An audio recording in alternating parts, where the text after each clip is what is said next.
Hi guys, நாம இந்த வீடியோவில் அதை பற்றி போகிறோம்னா உங்கள்கிட்ட 2-3 பேங்க் அக்கௌண்ட்ஸ் வந்து இருக்கலாம். அதில் உங்களுக்கு தேவையான பேங்க் அக்கௌண்ட்டுக்கு வந்து எப்படி மணி சென்ட் பண்ணுறதையோ ரொம்ப சிம்பிளாக வந்து பார்த்தீங்கன்னா நீங்கள் வந்து சென்ட் பண்ணிக்கலாம். நீங்கள் கூகுள் பே ஆப் வந்து ஓப்பன் பண்ணிட்டு செல்ஃப் ட்ரான்ஸ்ஃபர் அந்த ஆப்ஷன்ஸை வந்து கிளிக் பண்ணுங்கள். அதை வந்து கிளிக் பண்ணிட்டு மேலே உள்ளது வந்து பார்த்தீங்கன்னா நீங்கள் வந்து சென்ட் பண்ணுறது, கீழே உள்ளது வந்து பார்த்தீங்கன்னா பேங்க் வந்து ரிசீவ் ஆகுறது. நான் வந்து பார்த்தீங்கன்னா இந்தியன் பேங்க்லேருந்து ஃபெடரல் பேங்க் வந்து பார்த்தீங்கன்னா மணி அனுப்புகிறேன்.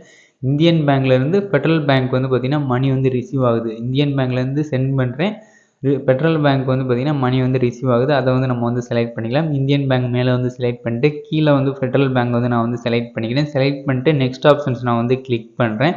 கிளிக் பண்ணிட்டு இப்போ வந்து பார்த்தீங்கன்னா நம்ம வந்து அமௌண்ட் வந்து என்ட்ரு பண்ணிக்கலாம். நான் வந்து பார்த்தீங்கன்னா ஒரு 50 ருபீஸ் வந்து என்ட்ரு பண்ணிக்கிறேன். என்ட்ரு பண்ணிட்டு கீழே வந்து பார்த்தீங்கன்னா நம்ம வந்து கமெண்ட் ஒன்று என்ட்ரு பண்ணிக்கலாம். என்ட்ரு பண்ணிட்டு அந்த ரைட் ஐக்கான் வந்து நம்ம வந்து கிளிக் பண்ணிக்கலாம். இப்போ வந்து பார்த்தீங்கன்னா அந்த ரைட் ஐக்கானை வந்து கிளிக் பண்ணிட்டு நம்ம வந்து பார்த்தீங்கன்னா ஃப்ரம் டு ஓகேவா. இப்போ வந்து பின் நம்பர் வந்து என்ட்ரு பண்ணிக்கலாம்.